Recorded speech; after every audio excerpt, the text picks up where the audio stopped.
Hey, everybody. We're back answering questions that you have sent in.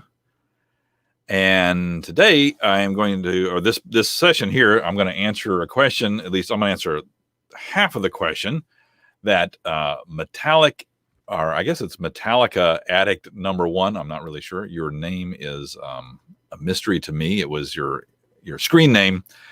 He says, what do you do when I've gone through the 1-through-9s like 10 times and I still have only doubles? How do you decide what number to try to continue the puzzle? Okay.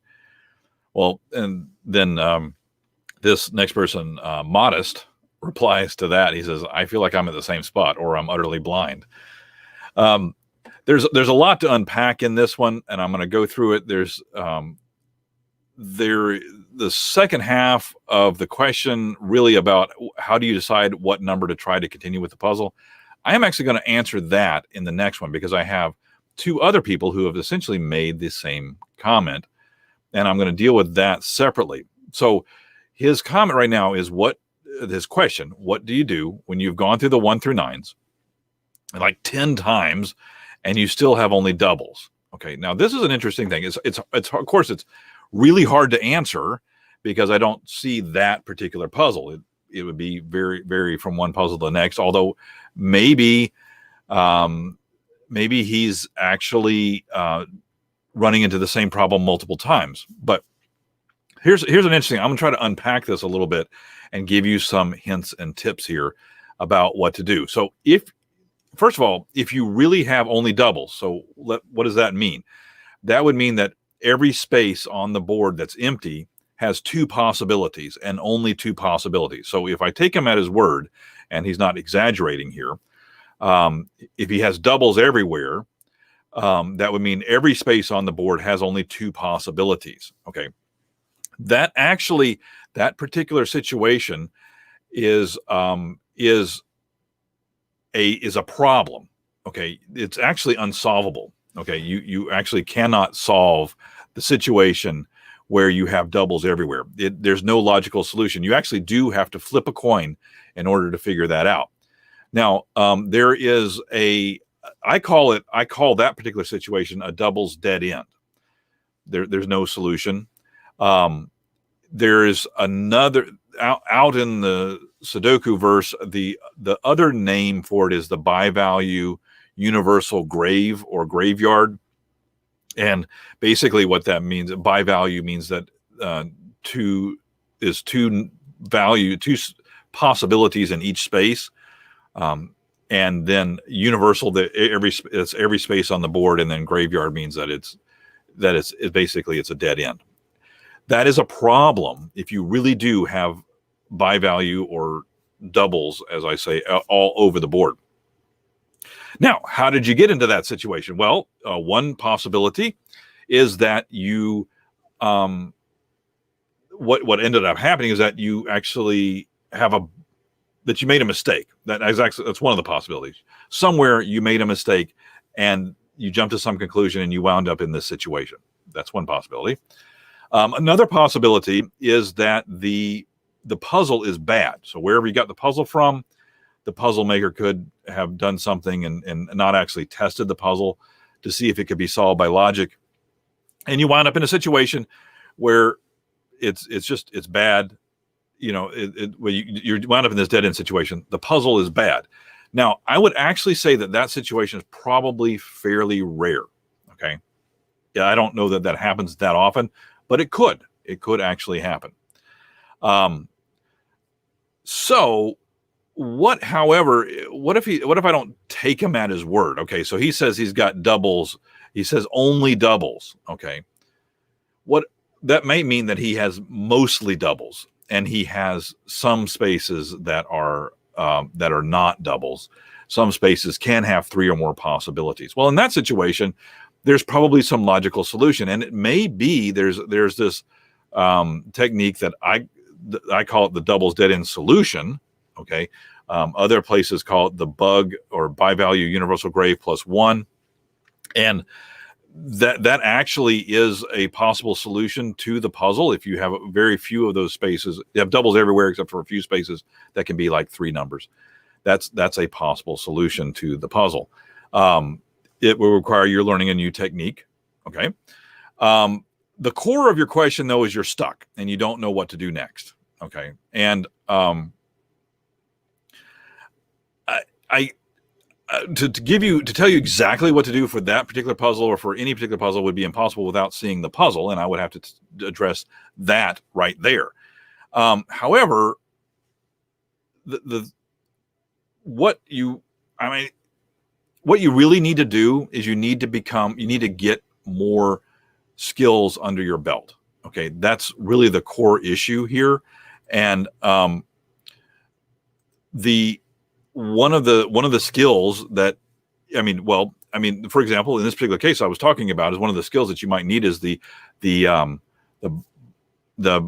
learning the bi-value universal graveyard +1, or what I call the doubles dead end. Okay, that's one technique, doubles dead end solution. But when you're in this situation and you're stuck, you really got to think, there's something else I need to learn. And that's really, really important. And so I want to show you this book here. This is not exactly anything to do with Sudoku, 5 Steps to Expert, except for the fact that we all want to, we'd love to become experts at Sudoku. Now, this book was recommended to me by a friend, and it's an interesting thing. So this guy, I'm not going to do the book justice. I'm just going to briefly talk about some very interesting aspects. The 5 steps that he talks about to becoming an expert. Okay. Step 1 is that you are a beginner. Whenever you start anything new, like you're starting to solve Sudoku, you are a beginner. You move on in that you become what he calls capable. You then move on and you have some level of competence. And then as you progress, you get proficient, and then you become expert. Okay, so beginner, capable, competent, proficient, and expert are the 5 steps.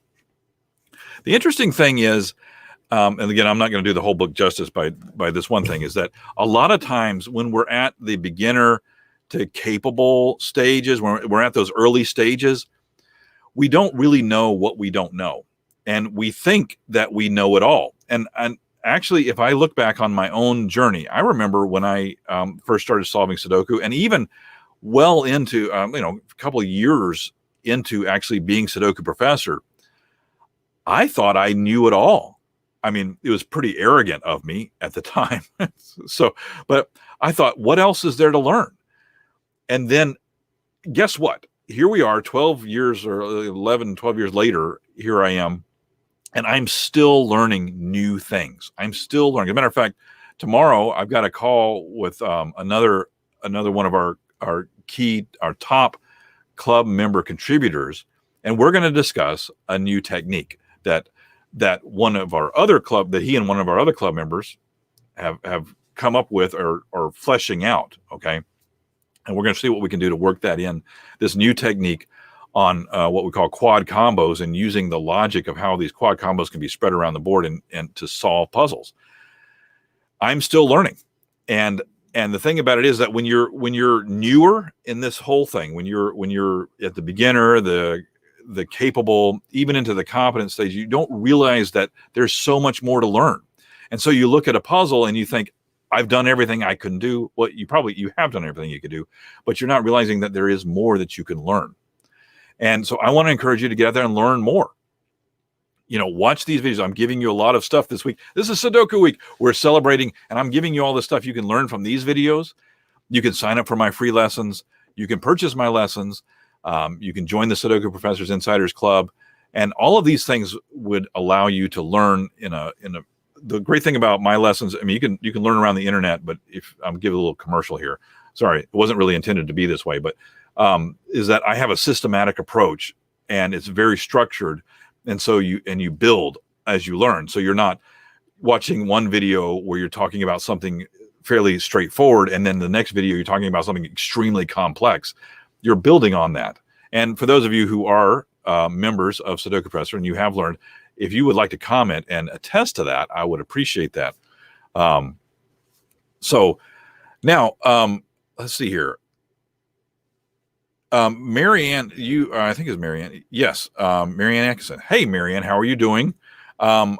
how do you decide on another technique and what to try first? Either or, three corners and stuff like that. That's a great question. Let me think here. This kind of leads into what we're talking about here, because when the way Metallica addict number one, he's basically, one of the things, he's stuck. What do you try next? So you do know more techniques. What do you try? Part of that, like for example, part of that is, what is the puzzle giving you? Okay. Now you talked about the either or technique, which is a form of coloring. Well, as we talk about in the either or lessons, we're looking for particular patterns of where the numbers are. You remember that trapezoidal pattern that we talk about there? Do your pencil marks show you that? Okay, if they show you that, go for it. With the three corners, are you seeing those doubles, the bi-value cells, as we call them, the pairs of numbers? Are you seeing a lot of those that you could start to try to put together to form the three corners, which other people call an XY wing or an XYZ wing? So you have to, one of the things is, you're going with the techniques that the puzzles are going, your techniques are being driven by what you're seeing on the puzzle. And the other thing that we're doing, and what you're talking about, Marianne, are master's prep level courses. That's sort of a mezzanine level in between bachelor's and master's. We have this master's prep. Some of those techniques are in there. And those, you've exhausted what you feel like are all the bachelor's techniques. You want to move on. You want to know what to do next. Those are, you should look for those things. I would look for them in order. I would glance around the board. Does the either or pattern catch your eye?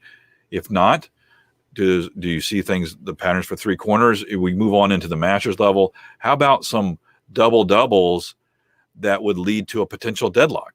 Okay. Do you see any of those around there? That's what I look for next. And then we start looking for other things like four corners, which is another, our cloaked four corners is like an X-wing as well. Excuse me. And so anyway, that's the process, is that you are looking for, you're learning new techniques, and then you're learning how to apply those techniques as you go on. So Metallica and Marianne, just keep practicing. That's another thing that you have to do, is you have to practice. Okay. The more you practice, and I would say that don't give up on puzzles and don't guess. We're going to get more into that the next video. But if you could avoid that, then what you're going to end up doing is you're going to learn more when you force yourself to find the logical reason to solve the puzzle. Okay. All right. Well, that pretty much wraps it up here for this video, but I'm going to continue on with Metallica Addict's question about how do you decide what number to try to continue with the puzzle. I'm going to do that in the next video.